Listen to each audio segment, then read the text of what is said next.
நான் வந்து national rights movement human rights commission Delhi சேர்மனாக இருக்கிறேன்.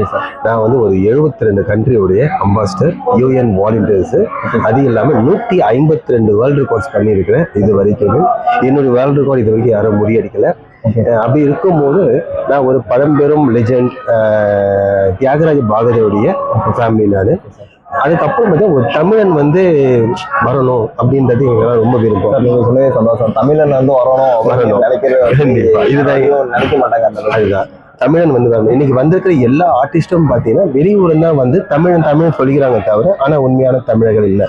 இன்னைக்கு தியாகராஜ பாகவதருக்கு அப்புறம் ஒரு தமிழன் இன்னைக்கு மீண்டும் வராருன்னா லெஜெண்ட் ஐயா தான். ஓகேங்களா? நான் மட்டும் இல்லாமல் இன்னைக்கு எல்லார் மக்கள் மத்தியிலையும் அவருடைய இது வெளியே போகணும். ஏன்னா உண்மை, உழைப்பு, உயர்வு.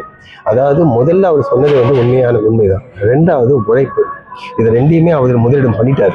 அதுக்கப்புறம் தான் அடுத்ததான் இன்னைக்கு உயர்வு போயிட்டு. சார் இப்போ உள்ள காலத்துல வந்து பாத்தீங்கன்னா இப்போ உள்ள ஜென்ரேஷன்ல வந்து அடுத்தடுத்து வந்து ஃபுல்லாமே நார்த் இந்தியன்ஸ் அவங்க தான் வந்து வராங்களே தவிர ஒரு இடத்துக்கு வந்து முக்கியத்துவம் வந்து தமிழர்களுக்கு வந்து எந்த இடத்துலயுமே கொடுக்கறது இல்லை.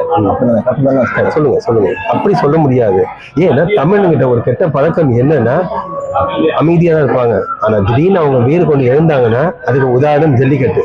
கரெக்டுங்களா? எவ்வளவு அமைதியா தான் இருந்தாங்க. ஜல்லிக்கட்டுங்கிறது வேற லெவல்ல ஒரு எதிர்ப்பு. தமிழ் வந்து சாதிக்க முடியும் இல்லையா? தமிழால சாதிக்க முடியும். ஆனா வந்து இங்க உள்ள பாலிட்டிக்ஸ் சார் அப்படி இருக்கு. ஆனா நம்ம சரவணன் சார் வந்து அந்த மாதிரி கிடையாது.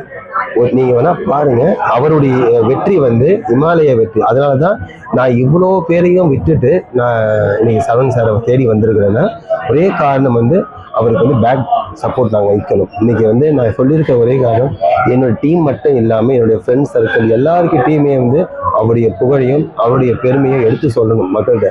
அவர் மற்றவங்க மாதிரி சினிமா தேடிட்டு ஒவ்வொருத்தரும் வந்து ஒவ்வொரு டேரக்டர் வாசலில் போய் நிற்பாங்க. இன்னைக்கு சினிமா எவ்வளோ பேர், இன்னைக்கு அப்படி கிடையாது. இன்னைக்கு வந்து அவர் எல்லா தொழிலும் சம்பாதிச்சாச்சு. இனிமேல் தான் அவர் சம்பாதிக்கணும் இல்லை, சம்பாதிச்சாச்சு. பேரையும் சம்பாதிச்சாச்சு, புகழ் சம்பாதிச்சாச்சு. இப்போ அவருடைய நோக்கம் வந்து தன் மூலமா மக்களுக்கு ஏதோ கருத்து சொல்லணும் தான் வந்திருக்காரு. முதல் படமே பாருங்க, நல்ல ஒரு விஷயம் இல்லைங்களா? சயின்டிஸ்ட் படம் எல்லாம் அறிவியல் நுட்பமான ஒரு படம். அப்படி இருக்கும்போது அப்ப அதுவே வந்து மக்களுக்கு பேச பொருள் இருந்தது. இன்னைக்கு 2வது படமும் அப்படிதான் உங்களுக்கு வெற்றி அடைய போகுது. இந்த 2வது படம் வந்து பெரிய லெவலில் மக்களுக்கு போய் சேரணுன்றதுக்காக தான் நாங்கள் வந்திருக்கோம். ரொம்ப நன்றி சார். நீங்க சொன்னதே வந்து ரொம்ப சந்தோஷம். கண்டிப்பா தமிழன் ஆளுவான், தமிழன் வந்து கண்டிப்பா வெற்றி பெறுவான். தமிழன் வந்து ஜெயிக்க தான் பிறந்தது. சரவணன் சாருடைய வெற்றி வந்து அந்த முருகனுடைய வெற்றி. சார் நீங்க என்ன சொல்றீங்க? சரவணன் சாரோட வந்து வெற்றி வந்து இந்தியா மட்டும் இல்ல உலக லெவல்ல கண்டிப்பா பேசும் பொருளாகணும் சார்.